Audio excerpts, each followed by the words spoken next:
लोलोचा हा उद्योग बघून असं वाटलं की हसावं की रडावं, काय ते पुढे व्लॉगमध्ये सांगतेच. हाय, मी Rupali, welcome back to my channel. तर आज आहे संडे आणि सकाळी इथे मेहनत कॅनमध्ये तेल वगैरे जे होतं ते भरायला घेतलं होतं. खूप दिवसापासून हे तेल आणून ठेवलं होतं आणि भरायला काही वेळ मिळत नव्हता. त्यानंतर मुलांसाठी नाश्ता बनवला आणि मग आलं एक हे 2 पार्सल. आणि हे पार्सल आल्यानंतर लोलोने लगेचच ते घालून बघितलं आणि असा हा आमचा फॅशन शो चाललेला. कसं फिरायचं वगैरे त्यांनीच मला सांगितलं आणि पडता पडता वाचलाही. त्यानंतर इथे मला काही कपडे ऑल्टर करायचे होते आणि त्यासाठी मी म्हटलं चला आज मशीनचा जो आहे तो वापर करूया.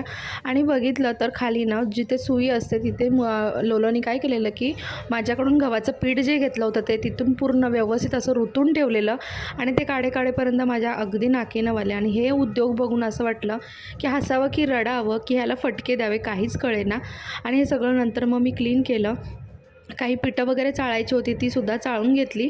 त्यानंतर थोडीफार क्लिनिंग. तर असा होता आजचा संडेचा दिवस.